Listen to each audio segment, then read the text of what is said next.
Field theory of learning, इसको अलग अलग नामों से जाना जाता है। सोच का सिद्धांत, पूर्णाकारवाद का सिद्धांत, अंतर्दृष्टि का सिद्धांत। तो ये इसमें थ्योरी में ये कहा गया है, हम किसी भी प्रॉब्लम को, किसी भी वस्तु को आंशिक रूप से नहीं देखना चाहिए, फिर तो हमें पूर्ण रूप से किसी भी प्रॉब्लम को हमें सॉल्व करना चाहिए, किसी भी कार्य को हमें पूर्ण रूप से सीखना चाहिए। जो इसके प्रवर्तक थे वर्धीमठ थे, प्रयोगकर्ता कोहलर थे, और ये कहाँ के रहने वाले थे, जर्मनी के थे। और जो प्रयोग किया गया था इसके आगे बढ़ाने में कॉफका और कोहलर ने बहुत योगदान दिया। जो इन्होंने प्रयोग किया अपना, इन्होंने क्या किया, कोहलर ने सुल्तान नाम के चिंपैंजी पर अपने प्रयोग किए थे। इन्होंने क्या किया था, कुत्ते हो गए, मुर्गियाँ हो गई, इन पे बहुत प्रयोग किए, पर इनका जो फेमस जो हुआ, सुल्तान नाम के चिंपैंजी पर जो प्रयोग किया था वही फेमस कहलाया गया। जब कोहलर ने अपने प्रयोग किए उसको 4 भागों में बांट दिया। पहले में उन्होंने क्या किया, सुल्तान को पिंजरे में बंद कर दिया और पिंजरे में क्या कर दिया, डंडा रख दिया और पिंजरे के बाहर कीले रख दिए। जो सुल्तान था वो बहुत ही परेशान हुआ, वो पिंजरे में कूदा, भागा कूदा, पर वो एक टाइम ऐसा आ गया कि वो पिंजरे में बैठ गया, क्योंकि उसको लगा कि वो केले को ले नहीं सकता।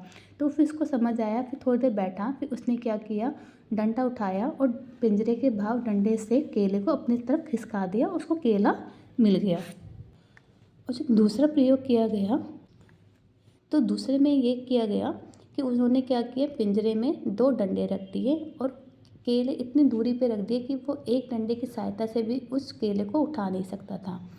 तो वैसी तरह जो सुल्तान था बहुत ज़्यादा परेशान हुआ, उसने एक डंडे से उसको निकालने की कोशिश की पर वो नहीं निकाल पाया। फिर उसने क्या किया, 2 डंडे को आपस में जोड़ दिया, फिर उस डंडे की सहायता से जो केला इतनी दूरी पे रखा था, उस डंडे की सहायता से उस डंडे केले को निकाल लिया और खा लिया।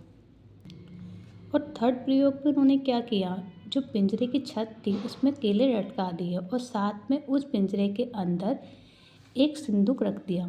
जो सिंदूक उन्होंने वहाँ रखा तो उसमें क्या किया, पहले पिंजरे में क्या किया, सुल्तान ने बहुत कोशिश की, उछला कूदा कि उस केले को वो निकाल सके, पर वो केले को नहीं निकाल पाया। तो उसको फिर दिमाग आया कि वहाँ सिंदूक पर चढ़ के उसने क्या किया, उस केले को निकाल लिए। और फोर्थ प्रयोग में क्या किया, उन्होंने 2 सिंदूक रख दिए एक सिंदूक की बजाय, और केले को इतनी दूरी पर रख दिया कि एक सिंदूक में चढ़ के भी उस केले को निकाल नहीं सकता था। पहले क्या किया, सुल्तान ने एक सिंदूक पर लटक के उस कोशिश की कि वो निकाल सके, पर वो नहीं निकाल पाया। फिर उसने क्या किया, 2 सिंदूक, एक सिंदूक को दूसरे सिंदूक के ऊपर रख के उस केले को निकाल लिया और उसको उस केले को मिल गए और उसने उस केले को खा लिया। फिर इस प्रयोग से ये सिद्ध हुआ कि एक सुल्तान नाम का जो चिंपैंजी था उसने अपनी अंतर्दृष्टि का पैटर्न और भूल कोशिश कर करके उस काम को कर लिया। अंतर्दृष्टि को प्रभावित करने वाले प्रतिकारक, पहले है बुद्धि।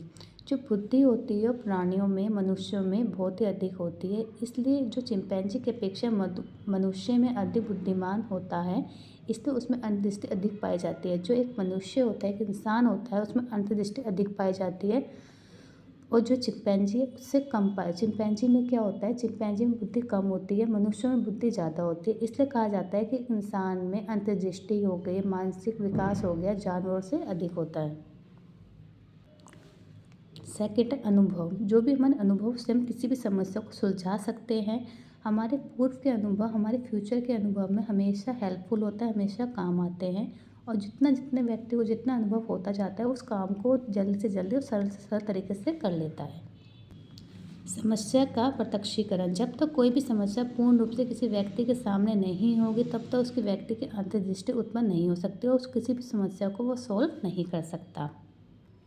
पैटर्न एंड भूल, कोई भी कार्य हम बिना किसी पैटर्न और भूल के नहीं कर सकते। हम जब भी कोई काम करते हैं हम कभी ना कभी कोई गलती करते हैं, जैसे हम गलती करते हैं उस काम को जल्दी जल्दी सीखते हैं।